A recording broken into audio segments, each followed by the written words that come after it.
Having worked with 50 plus organizations over the last 8 years, I'm constantly stunned at the amount of time and money that's lost in not understanding the test pyramid. People have way too many end-to-end tests, not nearly enough unit and integration tests, or frankly, vice versa.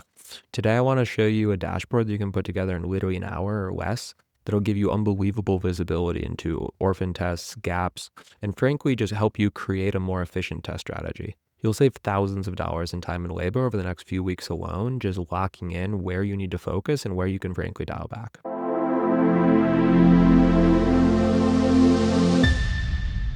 Okay, so before we get into this, why does it matter? This is not a video about the test pyramid, but I just want to briefly talk about it for a second. For a very long time, the test pyramid existed in theory, but it was very rarely exercised from a pragmatic reality perspective. And I would argue that's because most QA teams were not technical enough to really look through the code base.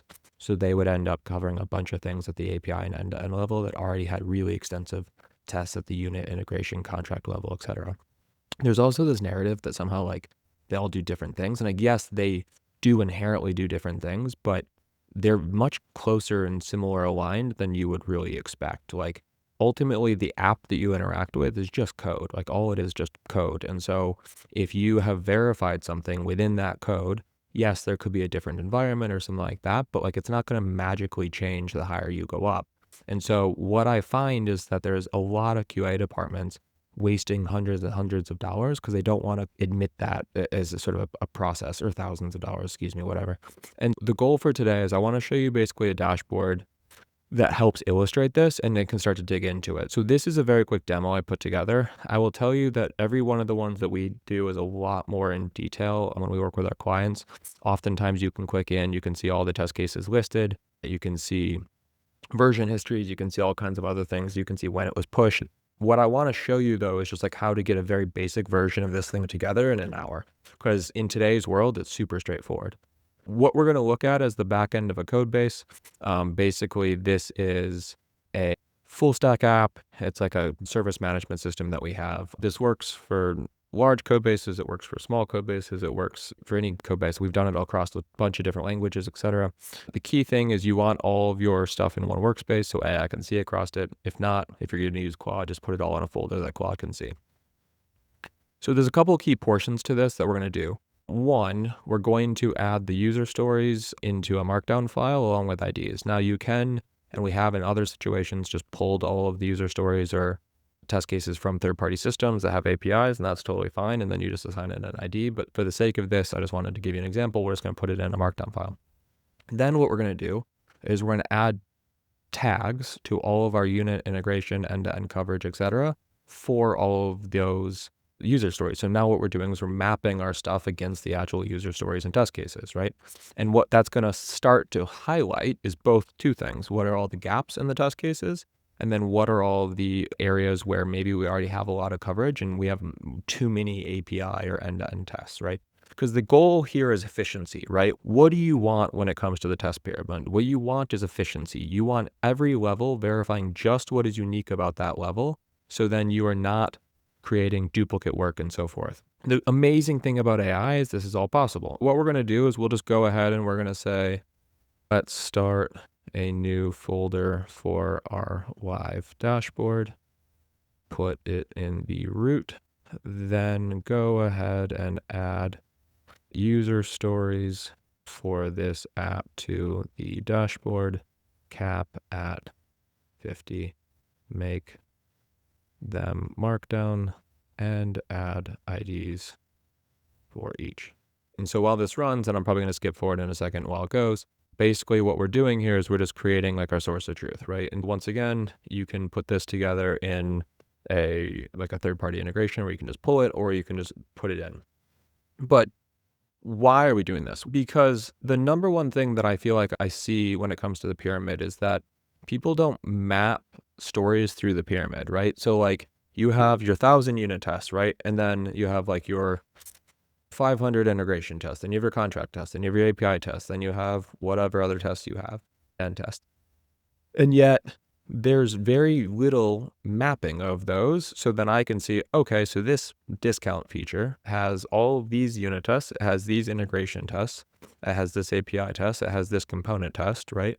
All around this one user story. And then what end test do I need? I probably do need to do it once from an end perspective just to make sure it flows. But if all my business logic and everything like that and all the integrations and the moving parts are all covered, right, that allows me to create a much more informed decision.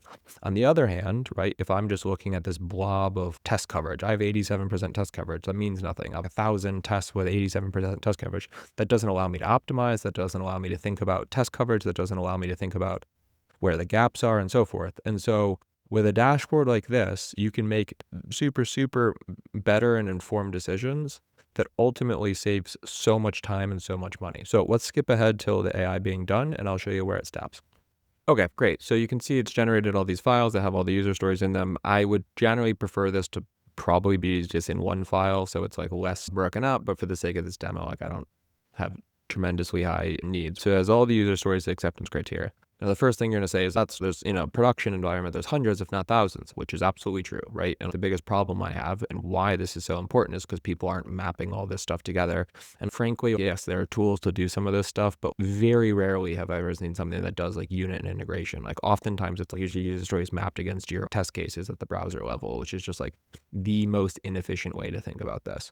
So you have your test coverage, right? And so next what we're going to do is we're just going to go to the prompt and we're going to say, go through all the existing unit, integration, API, etc. tests and add tags with the user story with the proper user story ID.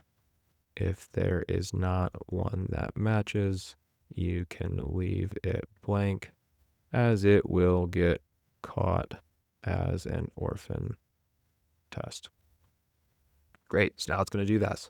Now, what I will also call out is this is not like a replacement for going through your test cases. Like you should absolutely go through your test cases, and just looking at a test case at a high level name is not enough. Like at some point you do need to go through and verify that they're like doing what they say they're going to do and stuff like that. And so this is not the end all be all. It's the first step in the process.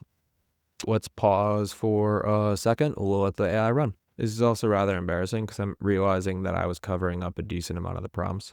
So I will change that going forward next time. I wonder where the best spot is. I wonder if up here is actually a better spot. Maybe I'll do up in the top going forward for some of this stuff. I don't know. Give me feedback in the comments where I should put my face. All right. We will wait. Oh, by the way, if you're still watching this video, please subscribe. I'm going to be doing a lot more videos over the next few weeks. I'm trying to do a video every few days. I have a lot of thoughts on quality assurance, but then also to software development as a whole when it comes to AI, things like policy as code, agentic pipelines, all these different tools that we're experimenting with on a daily basis. I want this channel to be both useful from a technology perspective, but then also if you're a manager checking this out, understanding what and how to hold your team accountable to. It'd mean a lot if you can subscribe, but talk soon when the AI is done. See you soon. Great, and it's done. What you'll notice, by the way, is it's recognizing that we don't have nearly enough user stories, and so there's going to be a bunch of orphan tests, but that's totally fine, just for the sake of this demo, so you can understand how it works. And so what we're going to do next is we're going to say, go ahead and write a scanner that scrapes all the test cases and publishes them to a dashboard so we can see the rolled, and I'll say, and the user stories too. Scrapes all the test cases and user stories and publishes them to a rolled view like our HTML demo dashboard. Great, so it's going to do this, right? And so once again, the point here is not to show you what our finished dashboards normally look like. It's to illustrate that I think as QA engineers, we have a level of engineering ability now available to us that we should absolutely be capitalizing on, right? We can do stuff like, hey, here's a script that just scans all of our test cases, or hey, here's a custom dashboard that has stuff rolled up, or we can even have it integrate, right? And so some of our other ones we have for other clients, it's anything from adding authentication and a login to making an actual hosted app, which we have a couple clients that wanted that, so we did it, all the way to scan time history, so we can see change over time. And so the point here is that what I'm showing you is a very minimum version of it, but it is very much I think, illustrative example of what you can do and what good SDETs now are should and can be capable of doing. All right, cool. I will circle back when this is done. Perfect. Yeah, so as we're doing this, it's also worth noting, like, we've actually even had a couple situations where we just packaged it as its own node package, like npm package that could be, like, downloaded, so it doesn't actually have to live in any of the code bases. So once again, I will qualify all of this to be saying, I'm doing it this way just to simply show you how easy it is for you to set up yourself, and, like, your organization should have this visibility literally by tomorrow. But for the sake of this, there's a lot of optimizations you can do around making it a much more effective system. Great, and you can see it's already done its first scan. You can see the first scan had 222 API tests for a 76 unit test, right? So on a signal the dashboard is meant to find, it's completely inverted, right? So live dashboard is now open, and we'll look at that in a second. Great, so we'll say run the launch the dashboard. And just we're on the same page. If you have a bunch of API tests and very few unit tests, you are vastly overpaying in terms of the need to use all kinds of live data, setup, all kinds of other things. Like a bunch of business logic should be at the integration level and unit level, particularly too with AI and like database schemas. Like it's gotten so much better at handling data. To be fair, like I'm all for using API tests as a starting point, but it's something that is always needs to be a starting point. So let's hop over to the dashboard. Great, and you can see our dashboard, right? So you can see we've got 45 end-to-end tests, 222 API tests, 135 integration tests, 76 unit tests, and you can start to look at sign in with name and password. We've got 3 tagged in to end, right? So you have none here. You've got sign up with organization code 0, 11, 28, right? Partial. And the point here is that there is a lot of money in understanding how to write a test automation strategy that maximizes the use of integration and unit tests. And there's a lot of QA people who I like fight with all the time about the role of code and like, oh, developers should be doing it. It's like, yeah, they should be. And don't get me wrong, but if we're sitting and spending 2 hours on an end-to-end test, or even with AI now, like an hour with an end-to-end test or something like that, and we're able to generate 7 or 8 in a day, or even 10 or 15 in a day, right? You can generate so much more effective coverage within the code and super expand on it. And yeah, if you're a manager or a director and you pull this up and you look at this, like you are burning money. Hope you guys got a kick out of it. Hope you enjoyed it. Hope you found that super approachable. As a reminder, please subscribe to the video. My name is Ben Fellows. You can check me out here on YouTube, also on LinkedIn. We'll be doing a lot more content coming up. All right, talk soon. Happy testing.